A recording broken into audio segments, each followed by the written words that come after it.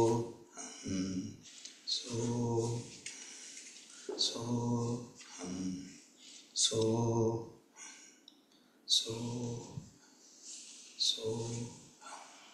Soham. Stop. पण आता 5 वेळा ओंकार करणार आहोत. सुरुवातीला 3 वेळा ओंकार, नंतर 1 मिनिटाचं ध्यान, त्यानंतर 2 ओंकार. ओंकार घंटा नदीसारखा दीर्घ आणि तेलाच्या धारेसारखा अखंड असावा. आपला जेवढा श्वास आहे त्या श्वासाचा अर्ध्या श्वासामध्ये ओ म्हणायचं आहे आणि राहिलेल्या श्वासामध्ये मकार करायचं आहे. एक्झेल. घर्षणयुक्त पूरक.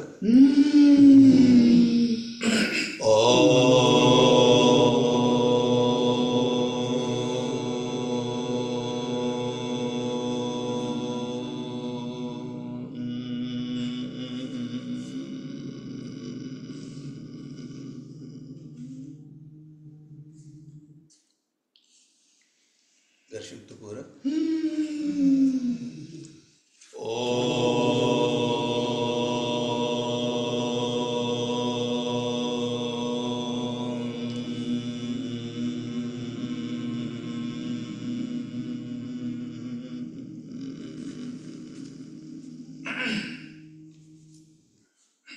पूरक.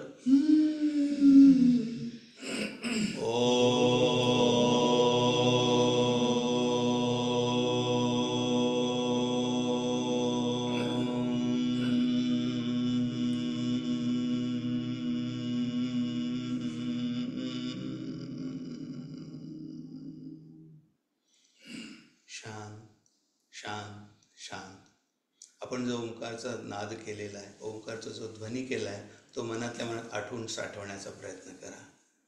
छातीच्या मध्यामध्ये अनाहत चक्र आहे, तिथं अंगुष्ठ मात्र ज्योती बघण्याचा प्रयत्न करा. Try to visualise thumb size bright flame in chest area where Anahata chakra is situated. तिचं जर दिसत नसेल तर 2 भुवयाच्या मध्ये भ्रूमध्यमध्ये अंगुष्ठ मात्र ज्योती बघण्याचा प्रयत्न करा. Try to visualise thumb size bright flame in between eyebrows where Ajna chakra is situated. जी ज्योती बघण्याचा आपण प्रयत्न करत आहोत ती आत्मज्योती आहे. आत्मस्वरूपाशी आपण एकरूप होण्याचा प्रयत्न करूया. बाहेरच्या वातावरणाला पूर्णपणे विसरून जा.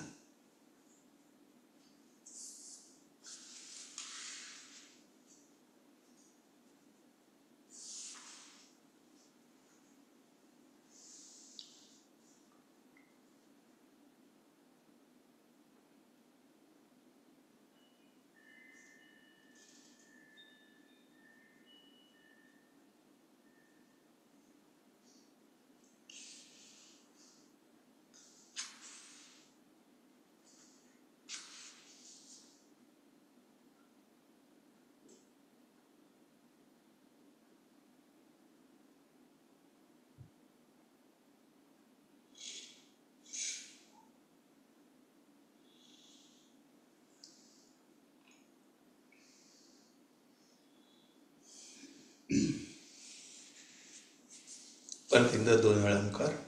पूरक.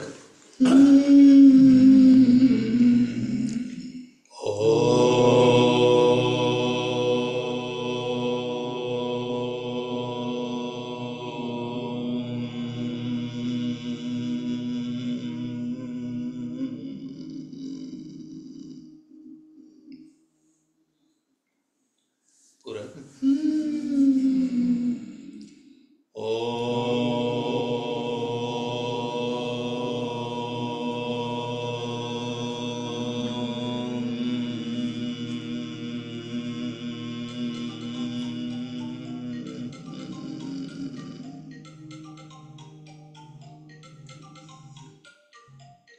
दुनियाचं दर्शन.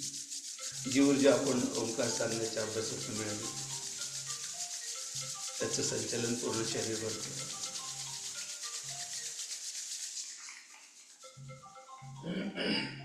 दोन्ही हाताने चेहरा कपकड. हरिओम.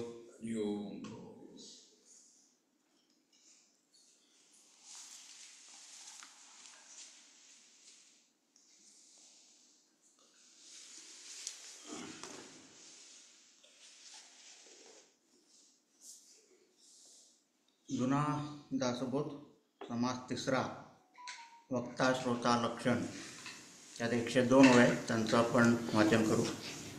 श्रीराम समर्थ श्रीराम वंदीन सद्गुरु समर्थ, जो अर्थाचाही अर्थ दयाचे निहा परमार्थ प्राप्त झाला श्रीराम. जयाचे नि स्वरूप प्राप्ती होऊनी फिटे जीवित्व भ्रांती, जयाचे नि पूर्ण होती सर्व मनोरथ श्रीराम. जो पूर्ण प्राप्तीचा दाता, जो भवसिंधूचा त्राता, तयाचे नि प्रसारे आता करीन वक्तृत्व श्रीराम. जे वक्तयाची लक्षणे अति उत्तमे सुलक्षणे, क्रिया पालटे निरूपणे श्रोतयाची श्रीराम. ऐसे सांगिजेती वक्ते तेनेची प्रसंगे श्रोते, जे कासेसी लावुनी तारिते भाविक जनासी श्रीराम. भक्त विरक्त आणि प्रेमळ, शुद्ध ज्ञाते दीनवत्सळ, हृदये शुद्ध गंगाजळ निर्मळ जैसे श्रीराम. परोपकारी धार्मिक क्रिया न घडता साचक, जयाचा संस्मित विवेक सिद्धची असे श्रीराम.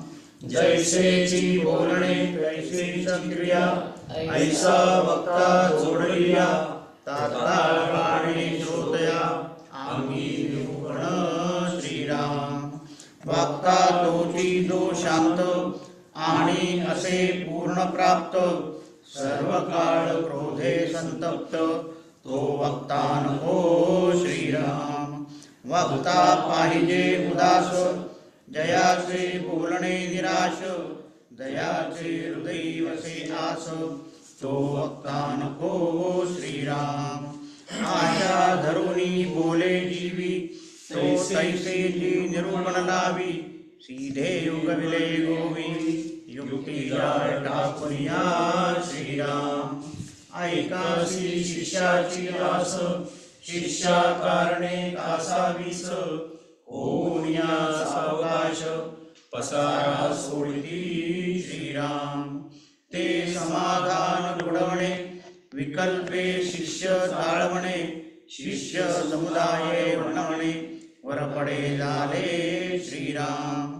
ते लुलू वराडे बापुडी, शिष्या कारणे कुडकुडी, सर्व काळ होता ती वेडी त्यांचे वक्तृत्व नको श्रीराम. जो गुरु विश्वासाचा, जेथे अंकुर नाही भेदाचा, तोची वक्ता अपाडांचा सकळासी बोधी श्रीराम. जो आशंका फेडू नेणे, जाणपणे हंबरो नेणे, श्रोतयाचे शब्द होणे साहे विवेके श्रीराम. सर्व काळ क्रोधे संतप्त, आशंका घेता करी घात, वक्तृत्वाचा अर्थ जात भलतीच कडे श्रीराम. अयुक्तची प्रतिपाद्य करी, उछेड होताची गुरुगुरी, बोलिला शब्द थावरी बळेची अप्रमाण श्रीराम. बोलता बोलता येती बळा, हात पाये कापती चळचळा, क्रोधे युगावती वेळोवेळा शीघ्र कोपीजे श्रीराम. एका श्वासे बोलत राहे, नेत्र भोवंडुनी गरगरा पाहे, दुसऱ्याचे वक्तृत्व न साहे आपणा पुढे श्रीराम. होय नव्हे आरंभिली, क्रोधे देहे शुधी विराली, बहुसाल वृष्टी केली सन्मुख माधवे श्रीराम. क्रोधे काळवंडली मुखवटी, ऐक्यता वक्रता पावल्या भ्रुकुटी, शिराकंठी आणि लल्लाटी प्रकट झाल्या बळे श्रीराम. बोलता बोलता नीच उत्तरे, ताडीत उठले परस्परे, श्रोते आणि वक्ते रुधिरे उभे नारे श्रीराम. कोल्हाळ उठिला एकसरा, केला पुस्तकांचा घुसमारा, थोड्या तवके राजद्वारा, महापुरुष निघाले श्रीराम. ऐसी क्रोधी अनावरे, देह बुद्धीची पामरे, ऐसे वक्तृत्व चतुरे, वनप्राय त्यावे श्रीराम.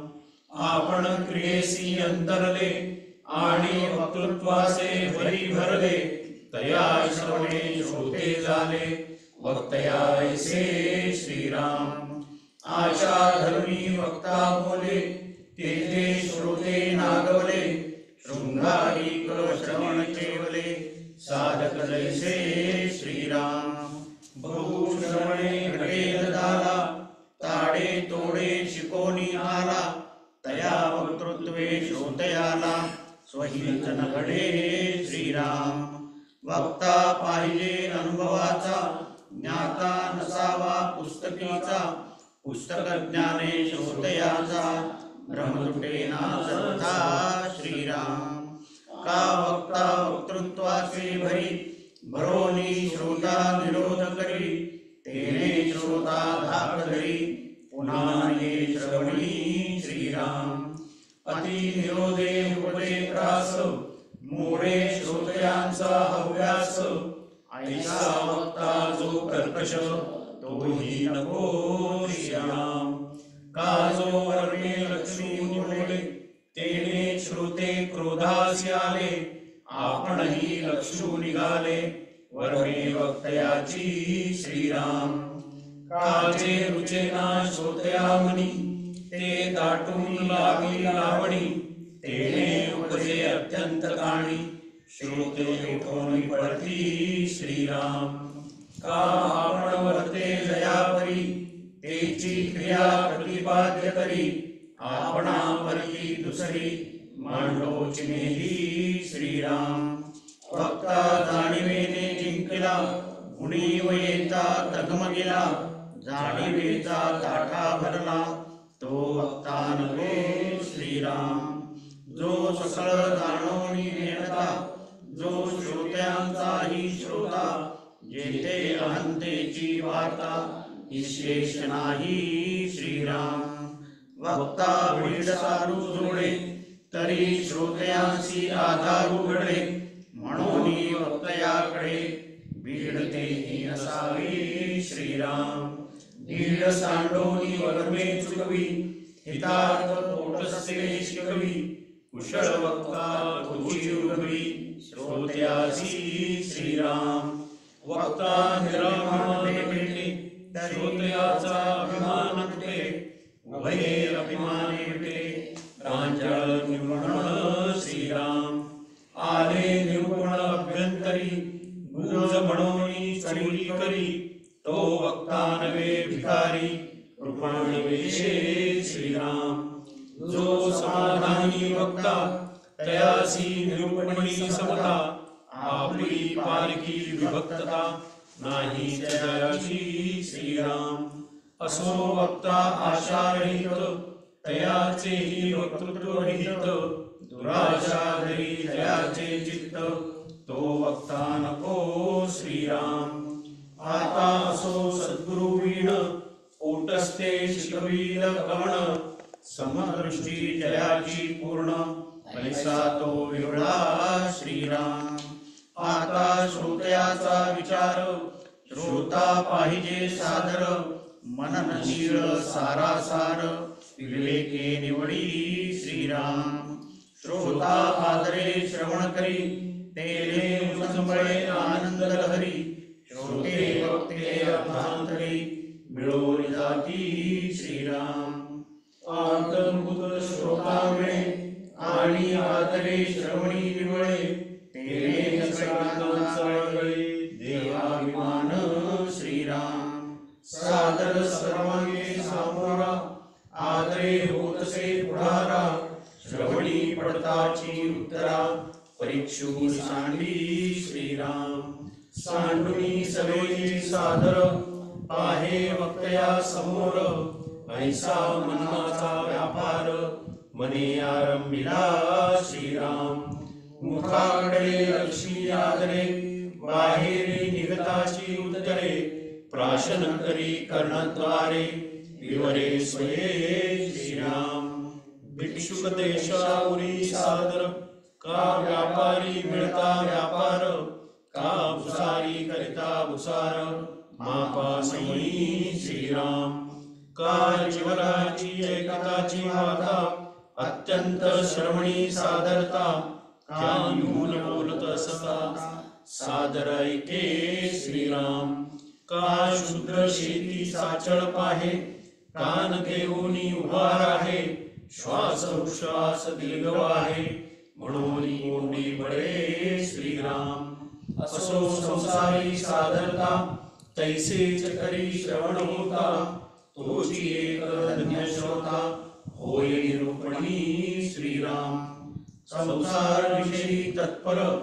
आणि श्रवण होता अनादर तो श्रोता नवे खर मनुष्य वेशे श्रीराम मिथ्यावादी अमंगळ हरी विधने उठे कपाळ ऐसा जो खळ चांडाळ त्यासी भगवंत कैचा श्रीराम अविद्या आणि पुकारा धरी जाणीवेचा गारा भाषळ बोलवणी मातेरा करी निरूपणाचा श्रीराम वक्ता बहुवाच वाचाळ तैसाची श्रोताही तोंडाळ दोघे मिळवणी कळकळ उदंड करीती श्रीराम वक्तृता श्रोता ऐकेना बोलो वैसला आटोपेना युक्ती असणी जना जाणीव दावी श्रीराम उभयता एक केवला निरूपणी हाट भरला एका शब्दाचा दुमाळा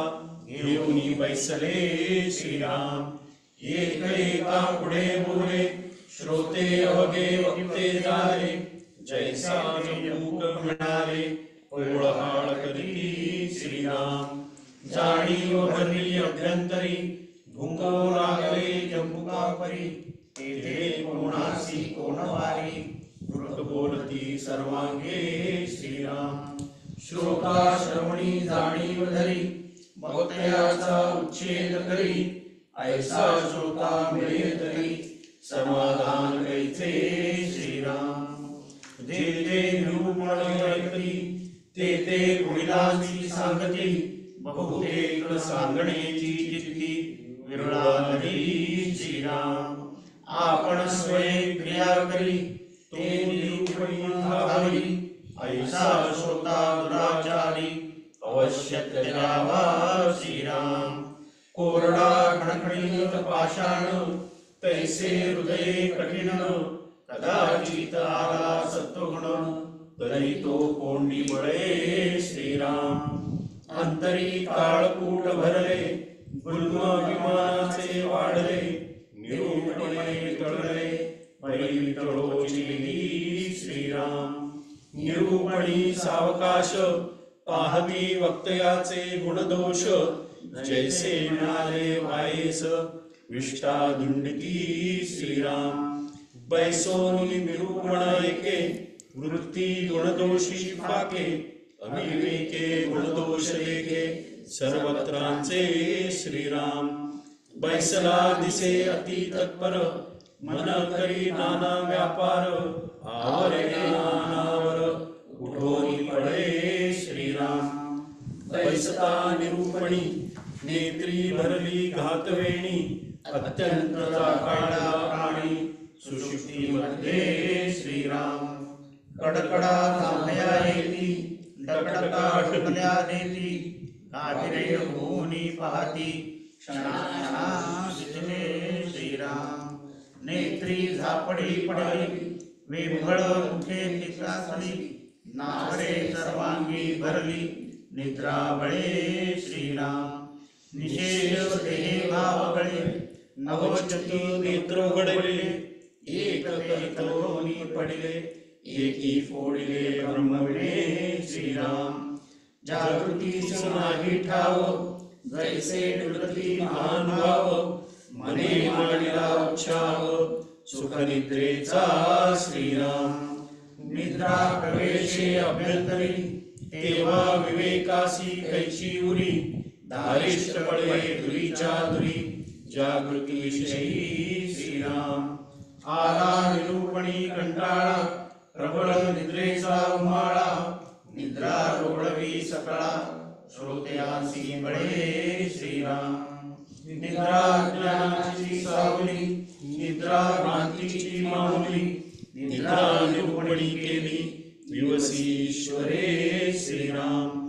निद्रे करिता विस्मृती पडे, निद्रे करिता भ्रांती जडे, निद्रे करिता स्फूर्ती मोडे, निद्रा हृदय शून्य श्रीराम. निद्रा विद्येचे फळ, निद्रा जन्माचे मूळ, निद्रा सकळांची व्याकुळ, करुण पाळी श्रीराम. निद्रा उदास नागवणी, निद्रा आयुष्य घडवणी, निद्रा अगत्य निरूपणी, घाला घाली श्रीराम. निद्रा आळसाची पेटी, निद्रा धर्माची कोटी, निद्रा परमोकटी, साधका भागी श्रीराम. निद्रा प्रकाशाची लापडी, निद्रा विवेकाची विहडी, निद्रा नागवणवडी, साधकाची होये श्रीराम. सांडुनी निरूपण मोड, पुरवती निद्रेचे कोड, ते साधक जाणावे झोंड, संत निज जन ज्ञाती श्रीराम. जो सादर अर्थांतरी, तयासी निद्रा काय करी, जो नसंग दरिद्री, तयासी वादी श्रीराम. ऐसी निद्रा महाविघ्न, बळेची श्रोते करीती भग्न, तेन येता संलग्न, श्रवण भावे श्रीराम. निरूपणाचे निआधार, फिटे निद्रेचे काविरे, हेची श्रोते येणे पामरे, हीची मेली श्रीराम. जे अत्यंत विषयासक्त, जे कुटुंबाचे निजभक्त, तयापासी पाषाणमत, निरंतर वसे श्रीराम. जे वैराग्ये कनिष्ठ, जे शब्दज्ञाने वरिष्ठ, ऐसे श्रोते परमनष्ट, सर्वथा नको श्रीराम. जो संसारे तापला, जो स्वहितासी प्रवर्तला, तोची श्रोता नादला, परमगुह्य श्रीराम. असो ऐसे श्रोते वक्ते, सादर सर्वांगी जाणते, जाणीव आणि क्रोधाते, आवरू जाणती श्रीराम. निराभिमानी जो समर्थ, तयासी साधे हा परमार्थ, अभिमान वाहे तो व्यर्थ, भूमिभार झाला श्रीराम.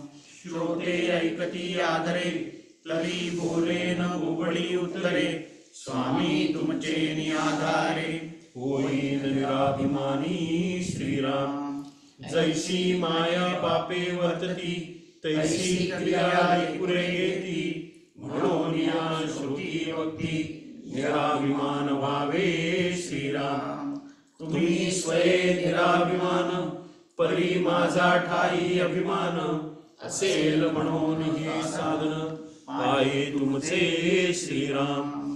माझा अंगी अभिमान जडे, गोष्ट येईल स्वामीकडे, जैसा परिवार पळता मोडे, महत्व नृतीचे श्रीराम. तुम्हा सज्जनांची कृपा मज, उरेल अभिमान फुंज, हे माझी लाज तुम्हा सखी श्रीराम. स्वामी तुमचे नि प्रतापे, कृतांत काळ ही कापे, तुमचे वचन मात्रे सोपे, होय परब्रह्म श्रीराम. तुमची कृपा जेथे घडे, तयासी तर ब्रह्म जोडे, प्राणी सतही रोकडे, दुःखापासून सर्वदा श्रीराम. तुम्हासी शरण अनन्य भावे, जाता लुटी आनंद भावे, तया सुखाचे मिरवे, तेज शांती अंगी श्रीराम. एका भावार्थासाठी उघडे शब्द रत्नपेटी, अनर्घ्य रत्नांची गोमटी, माळवसे हृदयी श्रीराम. तुमचे चेनी उच्चश्लेषे, आम्ही गुरु शिष्याचे निमिसे, सांगिजेल जेणे पिसे, झडे जीवपणाचे श्रीराम. इति श्रीरामी रामदास विनवी संत सज्जनास व्युत्पत्ती आणि परपरास क्षमा केली पाहिजे. श्रीराम श्रीराम समर्थ श्रीराम रघुवीर समर्थ.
जय जय रघुवीर समर्थ.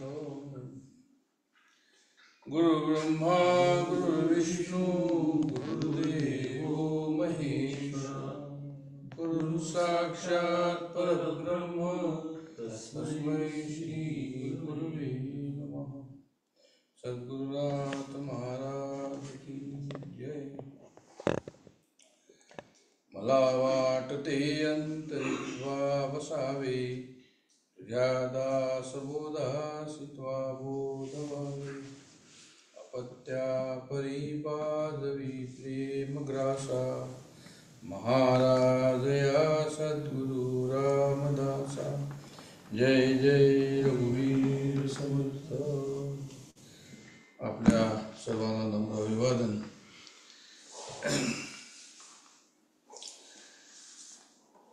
दासगुरु राजांनाच आपण विनंती करूया की त्यांनीच आम्हाला बुद्धी द्यावी, समजवावं त्यांना काय म्हणायचं होतं. बऱ्याच मध्ये काळ गेलेला आहे. प्रत्यक्ष बसायचा असा परत एक संधी आपल्याला या ठिकाणी मनामध्ये उगवली, मनामध्ये आली. त्याप्रमाणे आपण बसलो आहोत. सत्संगत्वे निसंगत्व. सत्संग दोन तऱ्हेचा होतो. एक तर जो आहे तो आपण झूमवर केला, तो त्या ठिकाणी प्रत्यक्ष व्हायब्रेशन्स नव्हते, पण त्या ठिकाणी काय होतं तर म्हणे जे आहे ते आम्हाला भगवंताचे शब्द जे आहे ते आम्हाला बरोबर ऐकायला येत होते. भगवंताच्या शब्दाचं आम्ही चिंतन करत होतो, त्याच्यावर विचार करत होतो. त्यावेळेस आमचे इकडचे तिकडचे विचार जे आहे ते कमी होते आणि जे आहे ते भगवंताचे विचार त्या ठिकाणी येत होते. पण सत्संगत्वे निसंगत्व शंकराचार्यांचं हे जे आहे वचन, हे कसं त्यामुळे त्याच्यामध्ये आणखीन जवळजवळ तुम्ही जर बरोबर बसला तर त्या ठिकाणी जे आहे ते व्हायब्रेशन्स एक दुसऱ्याचे जे आहे त्या ठिकाणी येतील आणि त्याचा जो आहे तो इफेक्ट, परिणाम त्याचा जो आहे तो जास्त होईल. म्हणून जे आहे ते महत्त्व जे आहे ते सामूहिक सत्संगाचं महत्त्व जे आहे ते खूप आहे, फार आहे, यात काही वाद नाही. आता जे आहे ते आपण परिस्थितीनुसार जे आहे ते आपण सर्व कार्य, प्रत्येक मनुष्य कार्य जे आहे करत राहतो. पण सत्संगाचं महत्त्व जे आहे ते आपल्याला त्या ठिकाणी लक्षात आणायलाच पाहिजे. जुना दासबोधसुद्धा जे आहे ते झूमवरच सुरू झाला, त्यापूर्वी नव्हता सुरू झाला. तर म्हणून आता थोडंसं त्याचे बॅकग्राऊंड आपण पाहूया की जुना दासबोध जे आहे ते काय बॅकग्राऊंड आहे.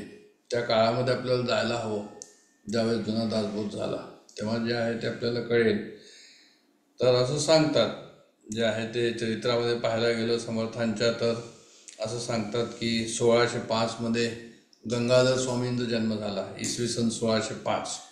इसवी सन 1608 समर्थांचा जन्म झाला.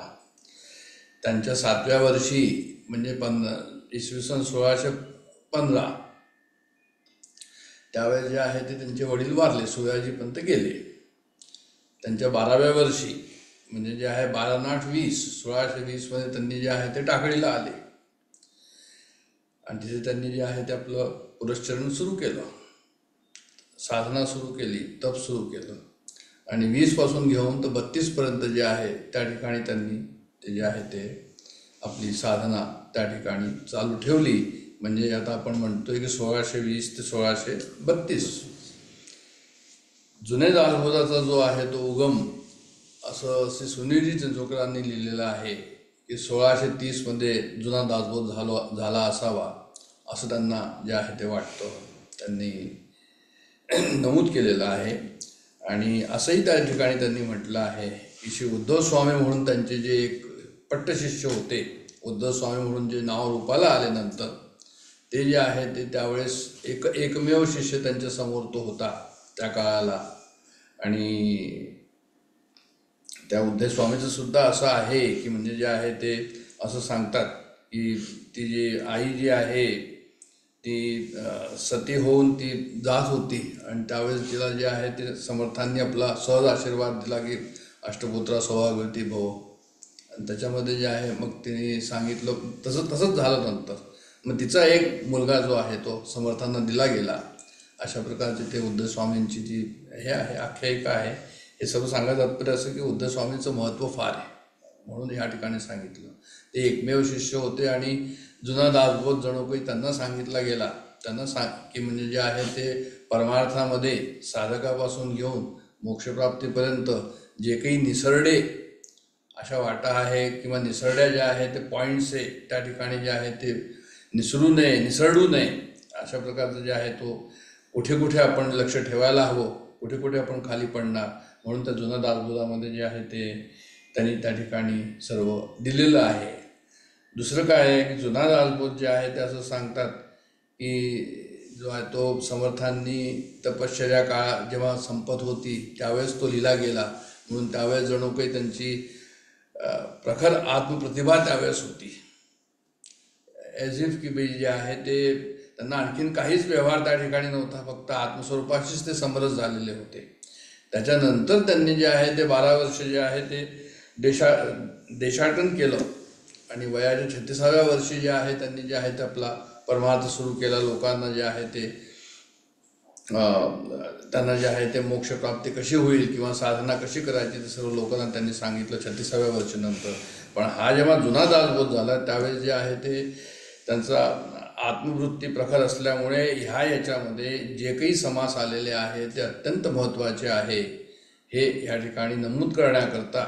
म्हणजे जो व्यवहार भाग आपण पाहतो तो व्यवहार भाग जो आहे तो आपल्या नवीन दासबोधामध्ये जो आहे तो नवीन दासबोधामध्ये व्यवहार भाग आहे.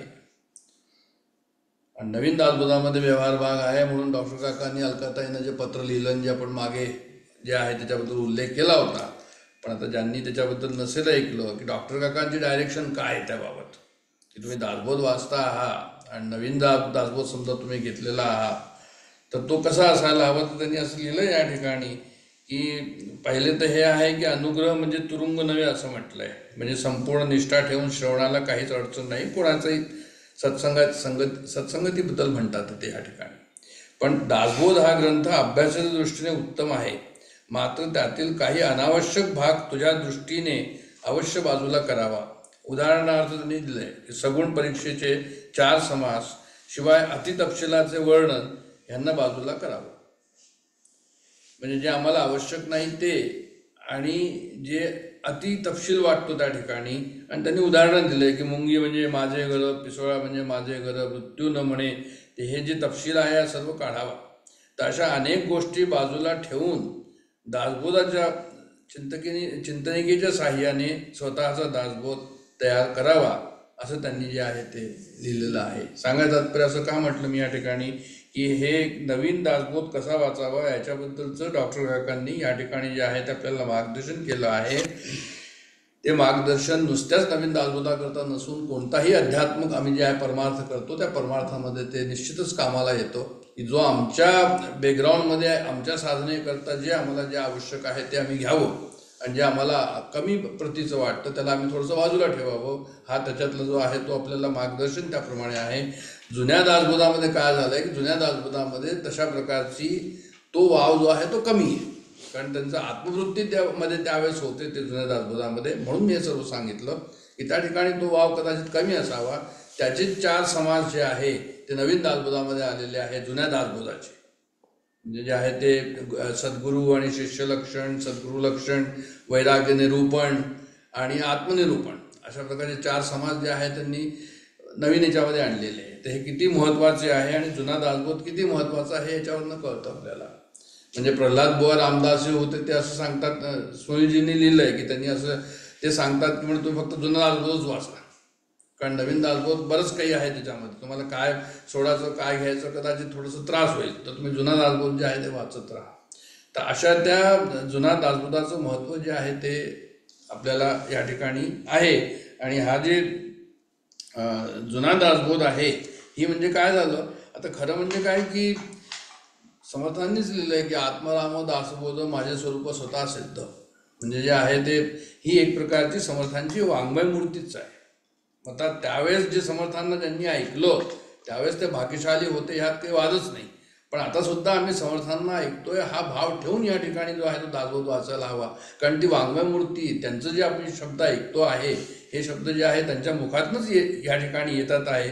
अशा प्रकारची वृत्ती त्या ठिकाणी व्हावी आणि त्यांनी स्वतःच लिहिलेलं आहे. आणि ही जणू काही त्यांची म्हणजे जे आहे ते त्यांची भेटच आहे. म्हणजे मला असं म्हणायचं की समजा कोणी असं म्हणेल की आम्हाला समर्थांना भेटायचं आहे, तर ठीक आहे, मग तुम्ही दासबोधात जाऊन त्यांना भेटा. दासबोधामध्ये समर्थ जे आहे ते भेटतील तुम्हाला. मग कसे भेटतील, तर मग तुम्हाला तिथे प्रयत्न करावा लागेल. प्रयत्न घेऊन तुम्ही ती प्रचिती त्या ठिकाणी घ्या, त्याची प्रचिती तुम्हाला निश्चितच येईल आणि त्याप्रमाणे जे आहे तुम्ही नंतर मग प्रबोधन करू शकता. प्रयत्न प्रचिती प्रबोधन हे अशा प्रकारचं जे आहे त्रिसूत्री समर्थांचं आहे ते तुम्ही फॉलो करू शकता. पण पहिले तुम्ही त्यांचं दर्शन तर घ्या. समर्थांचं वाङ्मय खूप मोठं आहे, 40,000 ओव्या असं काहीतरी त्यांनी लिहिलेलं आहे, वेगवेगळं वाङ्मय. ही वाङ्मय मूर्ती एवढी मोठी आहे, ही वाङ्मय मूर्ती लहान नाही आहे.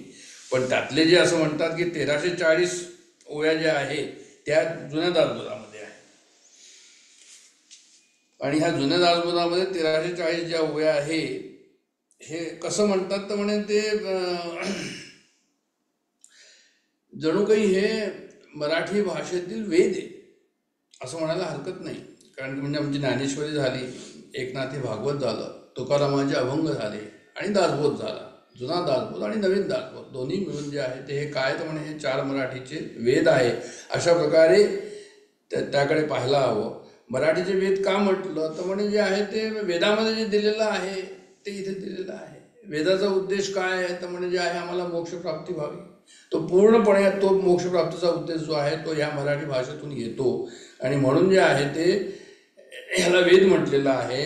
आणि एवढंच नव्हे, जेव्हा आपण पाहिलेलं आहे की पहिला जो समास आपला आहे त्याच्यामध्ये सुद्धा त्यांनी की पहिल्या की दुसऱ्या समासामध्ये लिहिलं आहे की जरी प्राकृत भाषा असेल तरी पण जे आहे ती तुम्हाला मोक्षप्राप्ती करता जे त्याच्यामध्ये काही कमी नाही. जे सिद्धांत तुम्हाला संस्कृतमध्ये असलेले जे सिद्धांत आहे आणि त्याला तुम्हाला वठवता येतात ते सिद्धांत जे आहे मराठीमध्ये सुद्धा बोलून जे आहे ते वठवता येतील. त्यांनी उदाहरण दिलं सुनीलजींनी की रामकृष्णांनी असं म्हटलं की तुम्ही पाणी म्हणतं, कोणी नीर म्हणतं, कोणी वॉटर म्हणतं, पण मग शेवटी पाणीच ते पाण्याचा लाभ जो आहे तो सर्वांनाच होणार. तर तशाच प्रकारचे जे आहे ते मराठीतले वेद म्हणून जे प्रसिद्ध आहे त्याचा आपल्याला उपयोग जो होऊ शकतो या दासबोधासंबंधी जे आहे ते हे आपल्याला लक्षात ठेवायचं. आता पुढे आणखीन त्यांनी सांगितलं की जेव्हा आम्ही प्रयत्न आणि प्रचिती म्हणतो तर पांगारकरांनी लिहिलंय, सर्व समर्थांनी, पांगारकरांचं या ठिकाणी दासबोध आहे, त्यांचं काहीतरी मी एक पाहिलं की ते काय म्हणतात दासबोधाबद्दल, तर त्यांनी सुद्धा हेच लिहिलंय. इतर लोकांनी लिहिलेलं आहे की नित्य नेम विवरिता स्वय ब्रह्मची होय अशी दासबोधाची महती आहे. जुना दासबोध, नवीन दासबोध महत्व काय आहे तर म्हणजे नित्य नेम विवरिता स्वय ब्रह्मची होय हे ठासून सांगितलेलं आहे, त्यात काही वाद नाही आहे. आता जर कुठे कमी पडत असेल तर ती साधकाकडे कमी पडते, आमच्याकडे कमी पडते, किंवा जे आहे ते आम्ही त्याप्रमाणे करतो की नाही करत. कारण की काय करायचं तर म्हणजे जे आहे ते फक्त एवढंच म्हणायचं की जे आहे ते तुझ्या दासबोधाचे तुला बोध व्हावे अशी प्रार्थना करत राहायची की तूच आम्हाला जे आहे ते स्फूर्ती दे, तूच आम्हाला जे आहे ते त्यातला अर्थ सांग. जसं की बेलसरांबद्दल सांगतात की जेव्हा ते कुठे अडत होते एखाद्या अर्थाकरता तर जे आहे ते दासबोधासमोर समर्थासमोर बसायचे आणि त्यांना ही प्रार्थना करायचे. अगदी मनोमन प्रार्थना सकाळी उठल्याबरोबर सर्व शुचिरभूत होऊन ती प्रार्थना करायची की बा याचा अर्थ मला माहिती नाही, तुम्ही सुचवा मला काय अर्थ आहे. तर तसंच आम्हाला सुद्धा जेव्हा आम्ही म्हणतो की नित्यनेम विविधता स्वय ब्रह्मची होय, जर ब्रह्म जर आम्ही नसेल होत, पहिले तर नित्यनेम असायला हवा, आणि दुसरं असं की ब्रह्म जर नसेल होत तर आम्हाला त्यांना त्याप्रमाणे प्रार्थना करायला हवी की बा तुझ्या दासबोधाशी तुला बोध व्हावे. त्याच्याशिवाय जे आहे ते नाही, म्हणजे जे आहे ते आपलं काम होणार नाही. 350-400 वर्षापूर्वीची ही भाषा आहे. जुन्या दासबोधाची भाषा आणखीन थोडी जुनी झाली त्या हिशोबाने जर पाहायला गेलं तर. त्याच्यामधले शब्द जे आहे थोडेसे आपल्याला आता काळाच्या पडद्याच्या आड गेलेले आहे, पण ते त्याचं जर आपण त्याचा अर्थ जर नीट त्याला पाहायला गेलो तर मग आपल्याला त्याच्यातनं उमगतं की हो बा ठीक आहे, हे त्यांचा जो अर्थ जो आहे, म्हणून अर्थाचा अर्थ जी आलेली आहे ओवी, की त्याचा तुम्ही अर्थ काढा, आणि अर्थ काढून जे आहे ते काही बाजूला ठेवा आणि काही जे आपल्या ह्याला ठेवा, काय म्हणतात त्याला, आपल्या उपयोगाला आणा. आता आम्ही जेव्हा ह्याच्याकडे वळतो, पहिल्या समासाकडे जेव्हा आमचा झाला पहिला समास, तर पहिल्या समासामध्ये आम्ही काय पाहिलं तर म्हणजे पहिल्या समासामध्ये त्यांनी सोयीजींनी असं लिहिलंय त्याच्यामध्ये की काय आहे की 21 समासी दासबोध म्हटल्यानंतर 21व्या समासामध्ये त्यांनी त्याचं एक यादी दिलेली आहे की प्रत्येक समासामध्ये काय सांगितलंय. तर 21 समासामध्ये पहिल्या ओळीमध्ये लिहिलेलं आहे की पहिल्या समासामध्ये काय सांगितलं.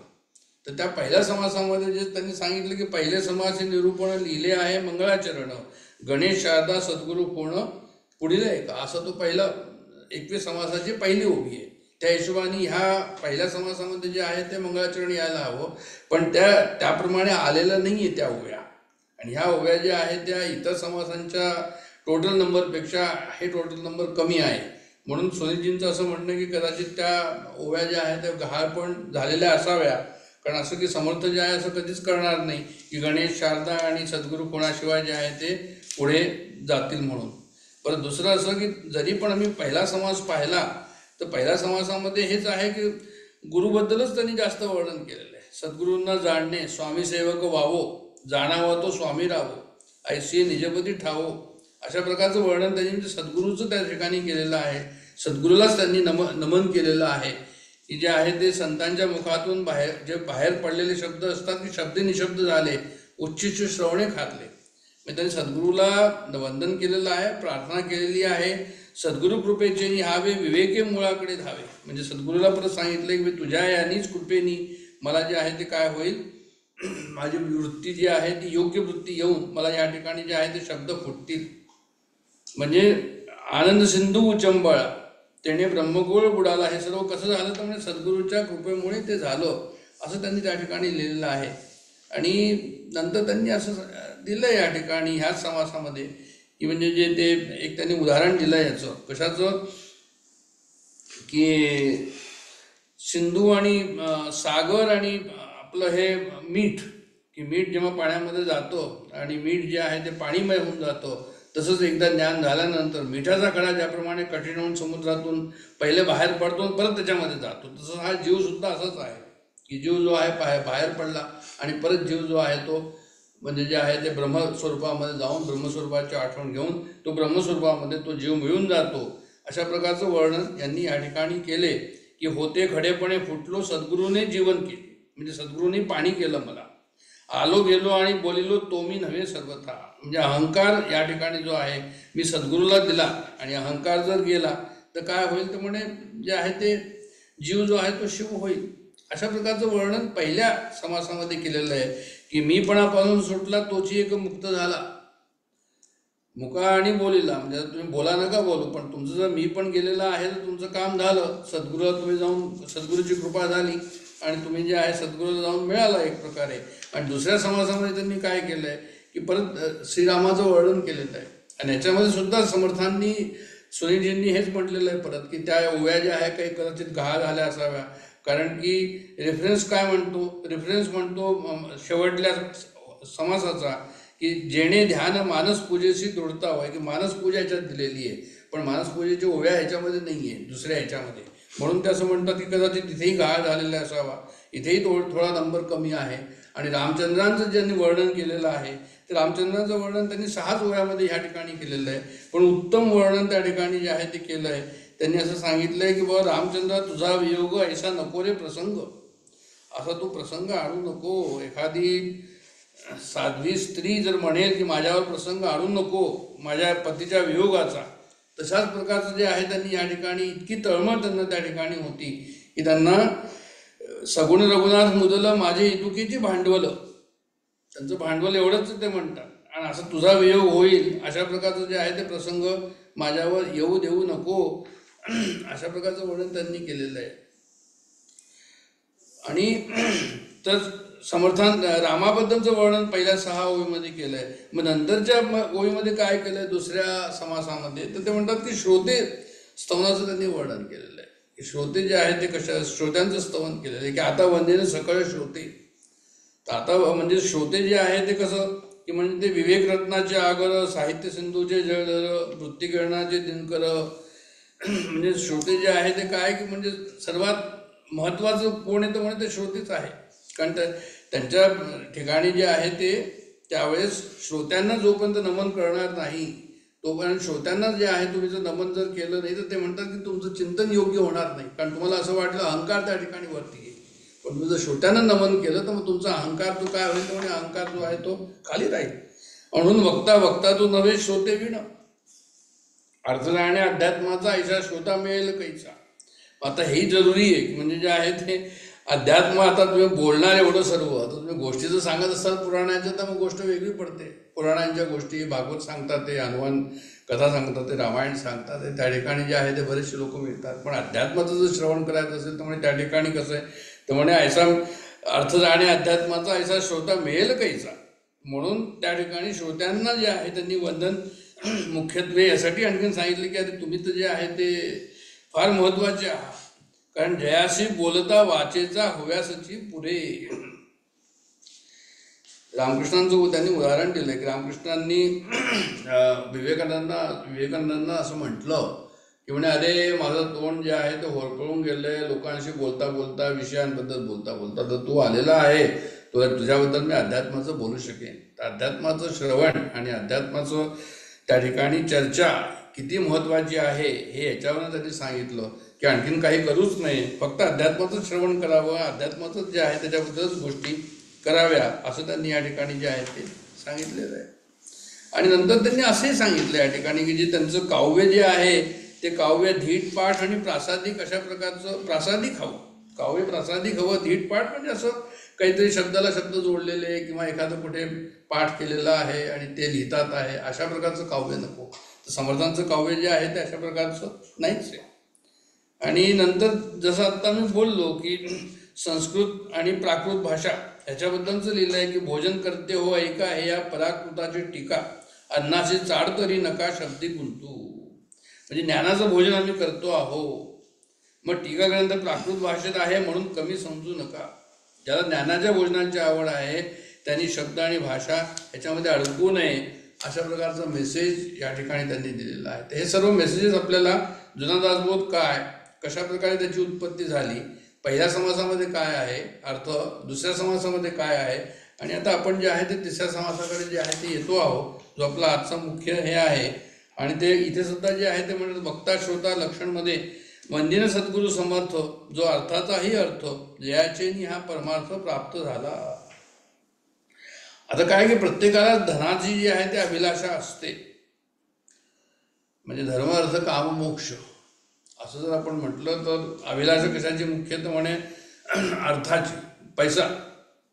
आता इथे सद्गुरूला त्यांनी वंदन केलेलं आहे. तर पैसा जो सर्वसाधारण लोकांना, विषयी लोकांना पैसा सर्वात मोठा असतो, सर्वात नंबर 1 ते त्याला देतील, तर तो म्हणतो हा सद्गुरू कसे म्हणे अर्थाचाही अर्थ आहे. म्हणजे त्याच्यापेक्षा सुद्धा जे आहे ते मोठे आहे आमचे सद्गुरू जे आहे ते कसे, तर म्हणे संपत्तीपेक्षा सुद्धा संपत्ती त्यांच्या पुढे काही नाही आहे. सर्वश्रेष्ठ धन असलेला जो परमार्थ आहे हा त्यांच्या सद्गुरूच्या कृपेने प्राप्त होतो. म्हणून आम्ही त्यांना वंदन करतो. कारण की जयाचीने स्वरूप प्राप्ती होऊन फिटे जीवित्व भ्रांती, जयाचीने पूर्ण होती सर्व मनोरथ. आता काय की प्रत्येक मनुष्य हा जो आहे तो सुखाच्या शोधात आहे. सुखाच्या शोधात तो काय आहे तर म्हणे तो जीव स्वतःला समजतो आणि जीव समजल्यावर जीवामुळे त्याला भ्रांती झालेली आहे. स्वतःला जीव समजला आणि जीवामुळे त्याला भ्रांती झाली, मग जीवित्व भ्रांती झाली. मग जोपर्यंत जीव, तो जीवामध्ये जीव आहे, जोपर्यंत जीव आहे तोपर्यंत त्याला भ्रांती आहे, जोपर्यंत भ्रांती आहे तोपर्यंत त्याला जे आहे ते कधीही सुख मिळणार नाही. म्हणून ते असं म्हणतात की फिटे जीवित्व भ्रांती. जर जीवाचा जीवपणा गेला आणि तो जर शिव झाला, म्हणजे तो जर स्वरूप त्याला जर त्याला मिळालं, तर मग काय होईल तर म्हणजे जयाचेनी स्वरूप प्राप्ती, म्हणजे सद्गुरूमुळे तसं होईल. आणि जयाचेनी पूर्ण होती सर्व मनोरथ. आता काय की वासना सर्व या तर पूर्ण होतील किंवा वासना त्या राहणारच नाही. कशाही प्रकारे तुम्ही त्याला जे आहे त्याचा अर्थ घ्या या ठिकाणी. आणि आपल्या समर्थांचे जे सद्गुरू होते ते श्रीराम होते.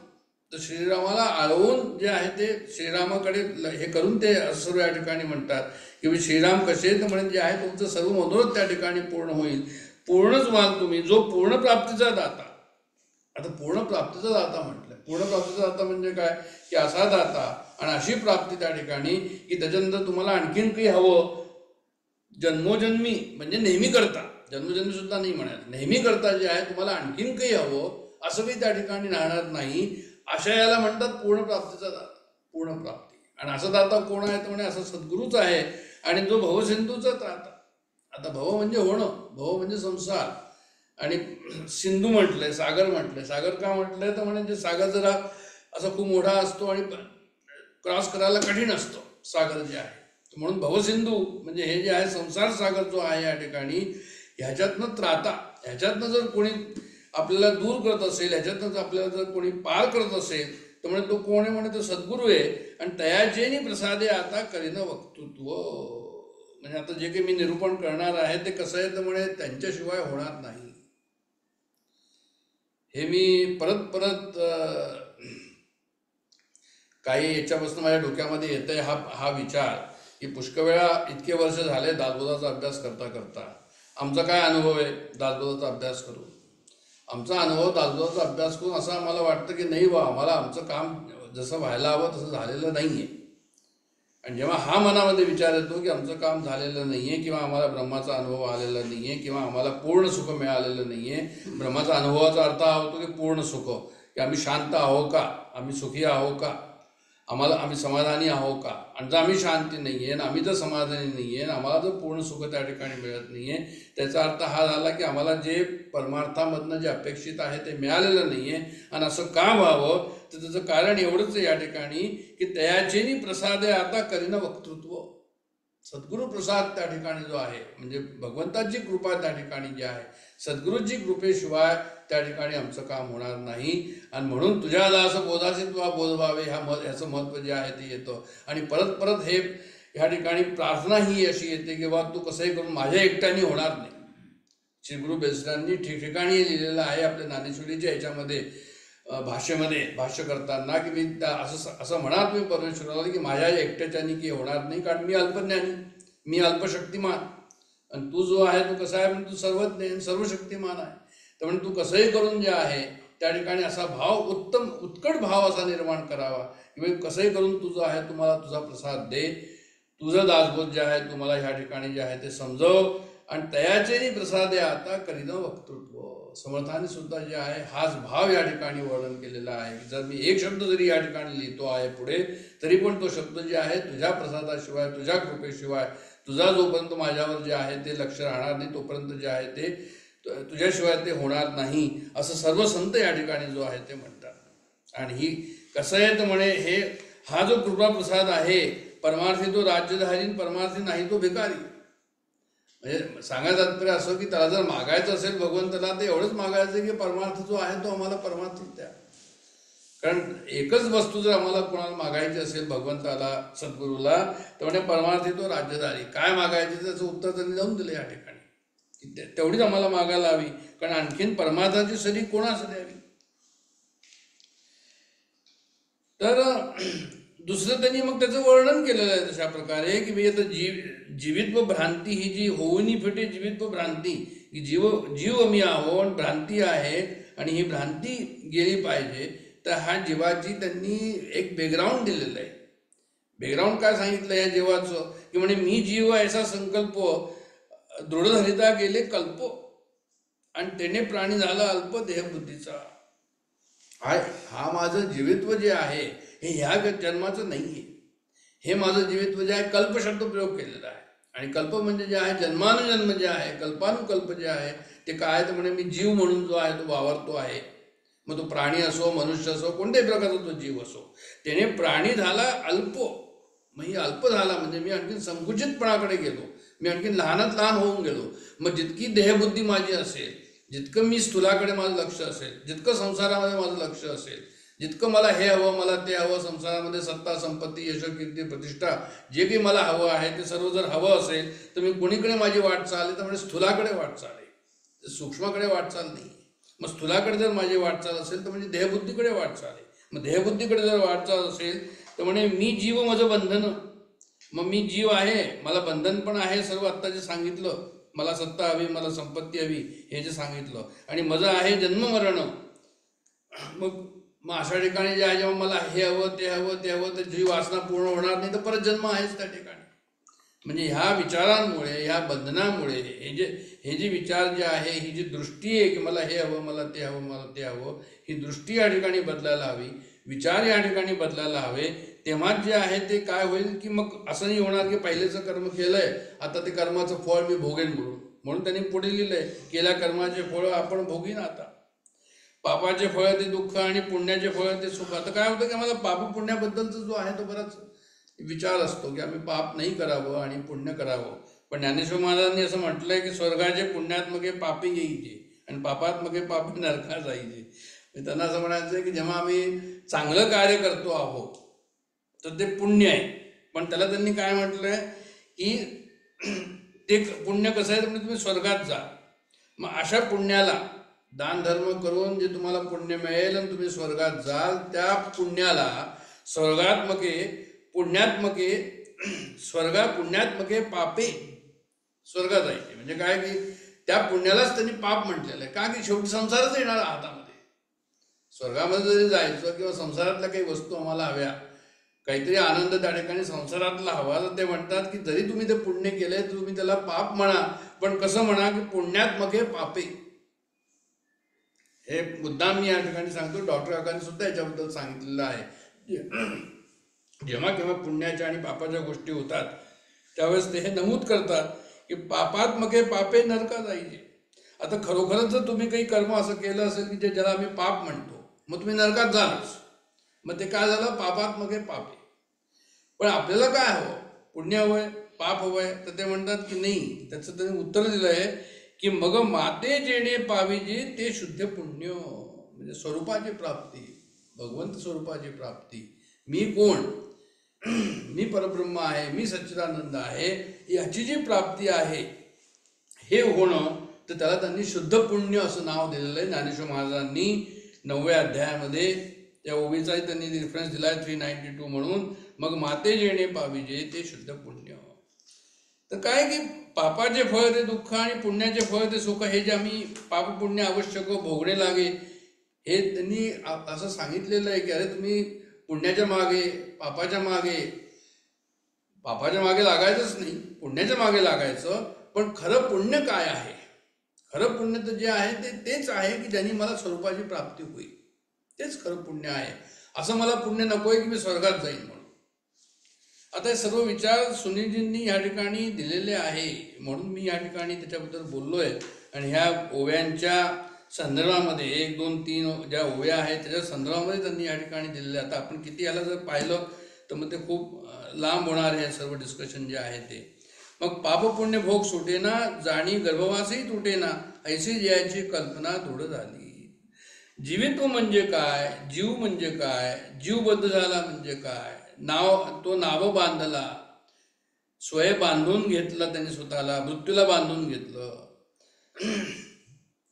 मग हे सर्व काय आहे, तर म्हणे हे सर्व भ्रांती आहे, कोणाचीच नाही बंधनं. खरं काय तर शेवटी म्हणतात की म्हणे कोणाचीच नाही बंधनं, भ्रांतिस्त्व भुलले जन आणि दृढ घेतला देहाभिमान म्हणू दिया. म्हणजे जे आहे ते देहतादात्म्यामुळे मी जीव आहे म्हणून जे आहे ते काय, हे सर्व मी भोगतो. आणि प्राणी मायाजळी पडले, संसार दुःखे दुखवले. आणि वासना नदी महापुरी प्राणी बुडता क्रांती करी. आणि तेथे उडी घालून सद्गुरू तिथे उडी घालतो, म्हणजे तिथून आम्हाला वाचवतो. म्हणजे आम्हाला जर आता विचार करा या गोष्टीचा, इतक्या वर्षापासून आम्हाला जे जे काही कोणाचं जेवढं वय आहे तेवढ्या वयामध्ये आम्ही जर मागे वळून पाहिलं तर जितके वर्ष गेले तर आपल्याला असं कळून येईल, प्रांजळपणे आपण त्याला कबूल करू की वासना नदी महापुरी प्राणी बुडता, की आम्ही त्याच्यामध्ये वासनेमध्येच बुडलेलो आहोत. आणि त्या वासनेमध्ये बुडताना आम्हाला खरोखरच इन टोटल जर पाहायला गेलं नटशेलमध्ये तर दुःखच वाटायला आलेलं आहे जास्त, आणि सुख जे आहे ते वाटायला कमी आलं आहे. आणि संत हे म्हणतात की अरे हे खरं दुःख नाहीच आहे, हे खरं सुख नाहीच आहे. ज्याला तू सुख दुःख म्हणतोय ते सुख खरं नाहीये. आत्मसुख जे आहे ते खरं सुख आहे. त्याचा तू विचार कर आणि त्याप्रमाणे जे आहे तू हे सर्व सकळ करणे जगदीशाचे. त्यांनी म्हटलं की सर्व काही परमेश्वर करतो हा विचार त्या ठिकाणी आहे. तर म्हणून जे आहे ते हे का सकळ करणे जगदीशाचे का आलं, ह्यासाठी आलं सकळ करणे जगदीशाचे की समर्थांनी तिसऱ्या ओळीमध्ये म्हटलंय की तयाचेनी प्रसादे आता करीन वक्तृत्व. सद्गुरूच्या कृपा प्रसादाने मी वक्तृत्व करीन. याचा अर्थ जो आहे तो या ठिकाणी असा लावला आहे की सकळ करणे जगदीशाचं एक हे लावलं आहे. दुसरं हे लावलं आहे की निवृत्ती प्रसादे ज्ञानेश्वर बोले. ज्ञानेश्वर मला सुद्धा म्हणतात की निवृत्तीच्या प्रसादानेच माझी ज्ञानेश्वरी होते आहे. मला माझ्यामध्ये एवढी हिंमत नाही की मी काही ज्ञानेश्वरी सांगू शकेन. संत तुकाराम महाराज म्हणतात की मज विठ्ठले बोलविले. म्हणजे प्रत्येक संतांचा अनुभव तो एकच आहे की त्यांच्याशिवाय सद्गुरूशिवाय भगवंताशिवाय माझं कार्य होणार नाही. हे खूप मनामध्ये घट्ट जर असेल तर काय होईल, आपल्याला सुद्धा जे आहे ते याच्यामध्ये आपला अहंकार कमी होईल आणि आपल्याला परत परत त्याची प्रार्थना करावीशी वाटेल. आणि प्रार्थना जर करत राहिलो तर आमचं अंतःकरण जे आहे ते काय होईल, त्यामुळे ते शुद्ध होईल. तर जे वक्त्याची लक्षणे अतिउत्तमे सुलक्षणे क्रिया पालटे निरूपणे श्रोतयांची. आता त्यांनी वक्त्याबद्दलचं जे आहे ते लक्षण या ठिकाणी सांगितलं 4थ्या ओळीमध्ये की वक्त्याचे लक्षण काय आहे. आता त्यांनी सरळ एकच त्याचा पॅरामीटर देऊन ठेवलेलं आहे की जर बोलणारा बोलतोय आणि ऐकणारा जो आहे त्या ठिकाणी बसलेला आहे आणि ऐकणाऱ्याचा जर त्या ठिकाणी पालट होतोय तर समजायचं की हा वक्ता ठीक आहे. आणि ऐकणाऱ्याचं जर पालट होत नसेल तर मग समजायचं की वक्त्यामध्ये जे आहे ते काहीतरी दोष असेल. कारण म्हणजे याचा अर्थ हा झाला की बोले तैसा चाले त्याची वंदावी पावले, हे जे तुकारामांचे शब्द आहे, हा वक्ता त्याप्रमाणे चालत नाही जसा तो बोलतो आणि म्हणून श्रोतावर त्याचा परिणाम होत नाही. म्हणजे आता आम्ही जरी कुणाशी काही जरी बोललो तरी आम्हाला हे लक्षात ठेवायला हवं की बा आम्ही जर तसे असू तर आमच्या बोलण्यामध्ये काही अर्थ आहे व्यवहारामध्ये. आणि आम्ही जर तसे नसू, तेवढं अंतःकरण आमचं शुद्ध नसेल तर आमच्या शब्दांमध्ये जो आहे तो जोर येणार नाही. हे आपण अशा प्रकारे व्यवहारामध्ये सुद्धा त्याचा उपयोग होऊ शकतो. आणि मग श्रोत्याबद्दल ते म्हणतात की ऐसे सांगिजे ती वक्ते तेणेची प्रसंगे श्रोते जे कासेसी लावणी तारिते भाविक जनासी. म्हणजे त्यांनी असं सांगितलं की आता जसं वक्त्यांचं लक्षण सांगतो तसं मी श्रोत्यांचं पण लक्षण सांगेन पुढे. म्हणजे आता 43 श्लोकांमध्ये 43 ओव्यांमध्ये 43 ह्या ओव्यांमध्ये त्यांनी सांगितलंय वक्त्यांची लक्षणं. त्याच्यानंतरचे 44 नंतर पुढे जे आहे ते श्रोत्यांकडे गेलेले आहे. ते नंतरच्या शेवटल्या 10 ओव्यांमध्ये जे आहे त्यांनी ते परत त्या ठिकाणी भगवंताची कृपा मागितलेली आहे. हे भगवंताचं वर्णन केलेलं आहे. 90 पर्यंत ते श्रोत्याबद्दलचं वर्णन करत राहतात. तर ह्या ओळीमध्ये सांगितलं की नंतर करतो, तुम्हाला सांगतो. आता श्रवण केलियाचे फळ क्रिया पालटे तात्काळ. आता हे आहेच, म्हणजे जे आहे ते काय ते म्हणतात की ते श्रवणानंतर माणसाच्या वागण्यात बदल होण्यावर समर्थांचा विलक्षण भर आहे. काही सांडावे लागत नाही, काही मांडावे लागत नाही, एक विचार शोधून पाही म्हणजे कळे. समर्थांचा विलक्षण भर आहे, यात वाद नाही. हे जे सेंटेन्स आहे खूप आपल्याला जे आहे ते लागू होतं. म्हणजे प्रत्येक ठिकाणी दासबोधामध्ये त्यांचं वाङ्मय कुठेही तुम्ही जर पहा तर ते बिना त्याच्या काय म्हणतात त्याला बिना म्हणजे चेंजच्या ते दाखवत नाही. म्हणजे काहीतरी चेंज हवा. ज्याप्रमाणे तुम्ही बोलता आहात त्याप्रमाणे तुम्हाला क्रिया जर होत असतील, कार्य जर होत असेल तरच जे आहे ते बरोबर आहे, नाही तर मग त्याचं काही बरोबर नाही. असा जो भर आहे समर्थांचा, माणसांच्या वागण्यात बदल होण्यावर समर्थांचा विलक्षण भर आहे. म्हणून श्रवण केलियाचे फळ आणि क्रिया पालटे तात्काळ. तर क्रियापालाटी तात्काळ.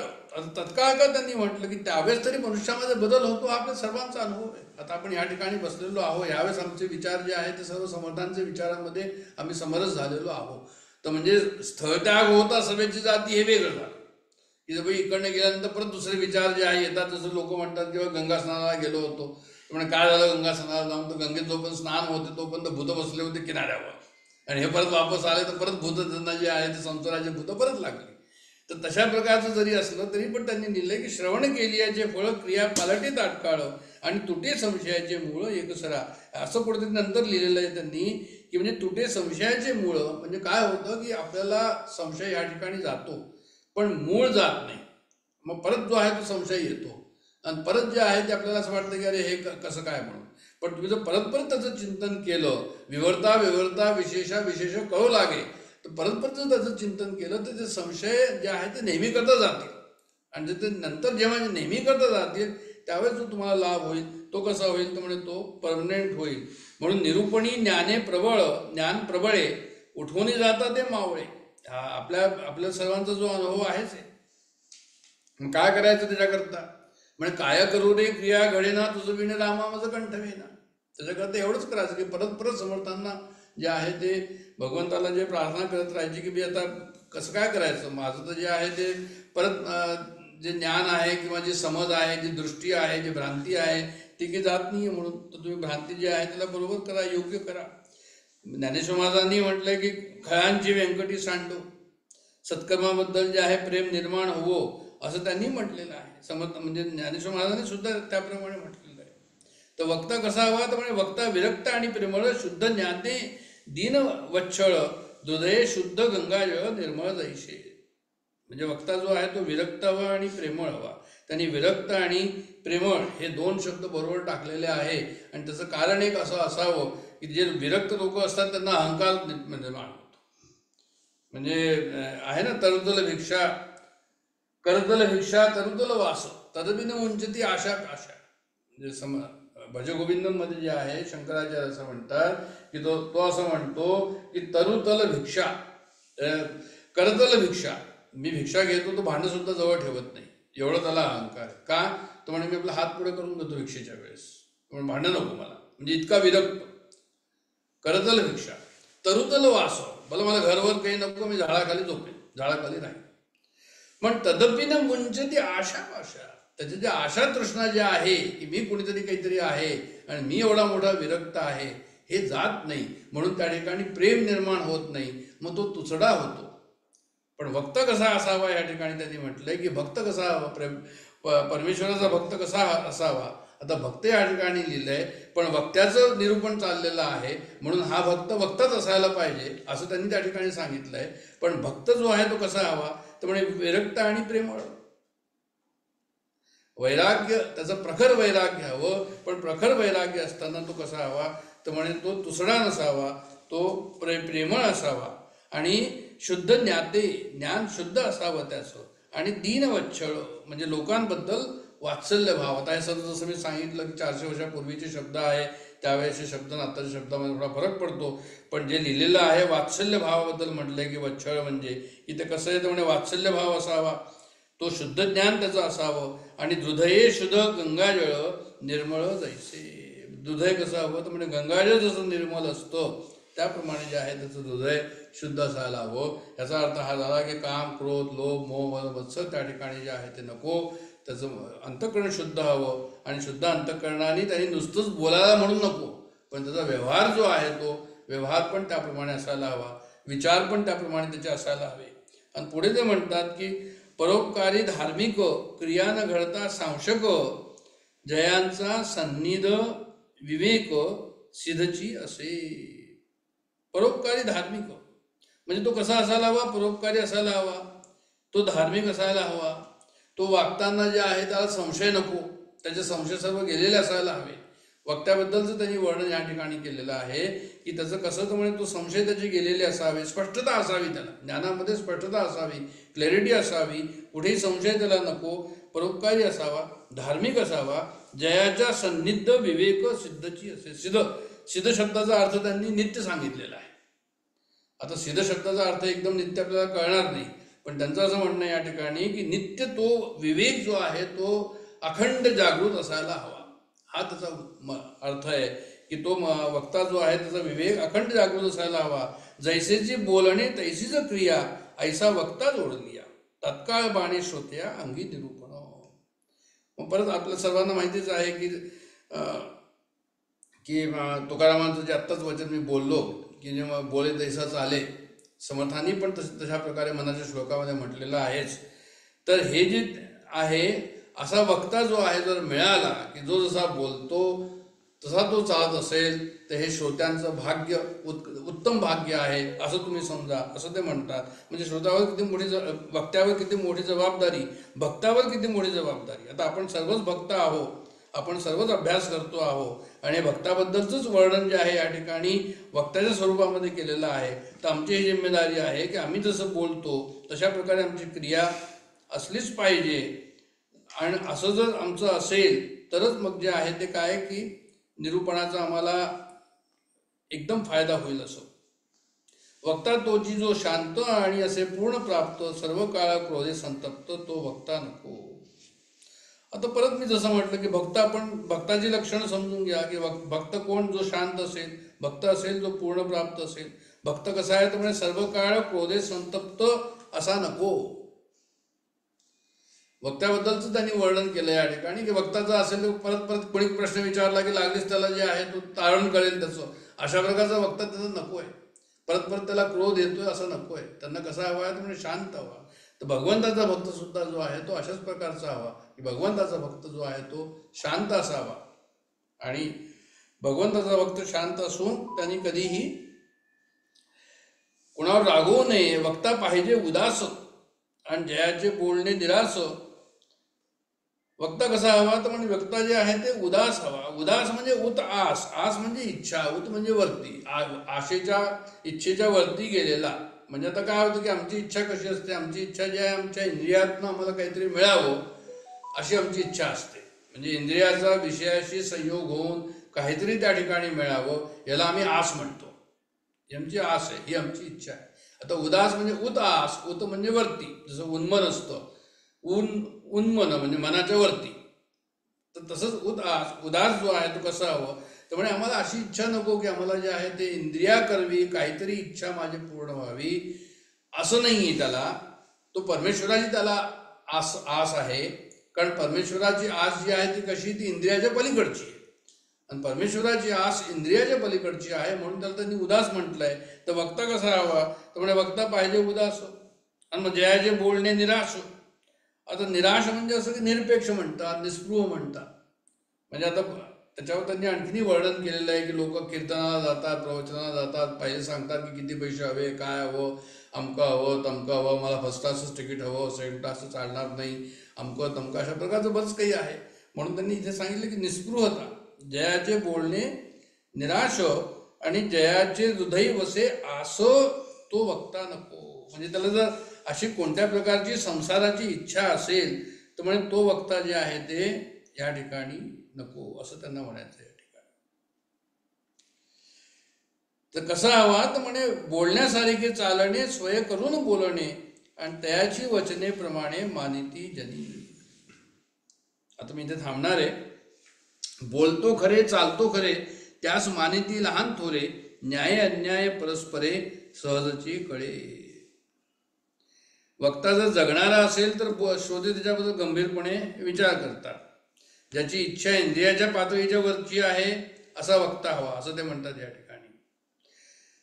दासबोधामध्ये त्यांनी सद्विद्येची लक्षणं सांगितली. त्याच्यामध्ये सुद्धा वक्ता आणि नैराश्यता असं सांगितलंय त्या ओवीमध्ये. पाहिली मी ती ओवी की ज्याच्या मनात काही अपेक्षा आहेत असा वक्ता काय तर म्हणजे असा वक्ता विकला जाऊ शकतो असं लिहिलं इथे.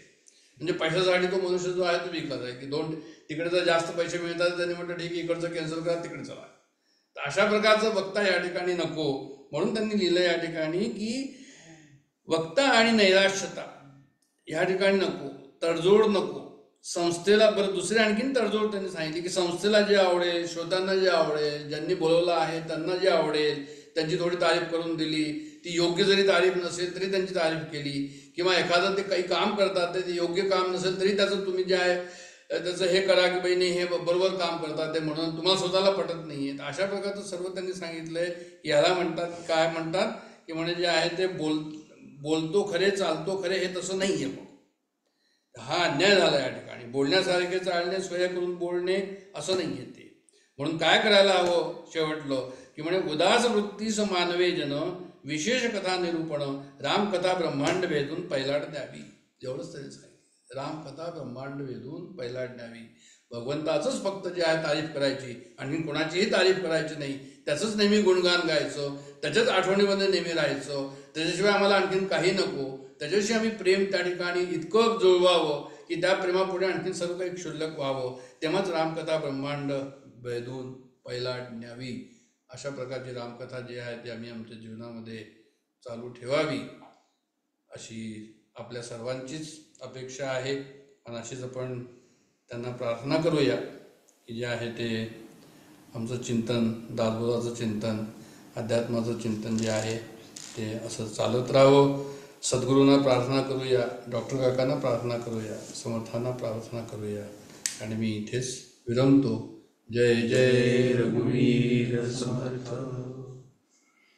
मनोबुद्धिहंकार चित्तानिनाहं न च श्रोत्रजिह्वे न च घ्राणनेत्रे न च व्योमभूमिर्न तेजो न वायु चिदानन्दरूपः शिवोऽहं शिवोऽहं न च प्राणसंज्ञो न वै पञ्चवायु न वा सप्तधातुर्न वा पञ्चकोशः न वा पाणिपादौ न चोपस्थपायुः चिदानन्दरूपः शिवोऽहं शिवोऽहं न मे द्वेषरागौ न मे लोभमोहौ मदो नैव मे नैव मात्सर्यभावः न धर्मो न चार्थो न कामो न मोक्षः चिदानन्दरूपः शिवोऽहं शिवोऽहं न पुण्यं न पापं न सौख्यं न दुःखं न मन्त्रो न तीर्थं न वेदान यज्ञाः अहं भोजनं नैव भोज्यं न भोक्ता चिदानन्दरूपः शिवोऽहं शिवोऽहं न मे मृत्युशङ्का न मे जातिभेदः पिता नैव मे नैव माता न जन्म न बन्धुर्न मित्रं गुरुर्नैव शिष्यः चिदानन्दरूपः शिवोऽहं शिवोऽहम् अहं निर्विकल्पो निराकाररूपो विभुर्व्याप्य सर्वत्र सर्वेन्द्रियाणां सदा मे समत्वं न मुक्तिर्न बन्धः चिदानन्दरूपः शिवोऽहं शिवोऽहं चिदानन्दरूपः शिवोऽहं शिवोऽहं चिदानन्दरूपः शिवोऽहं शिवोऽहम्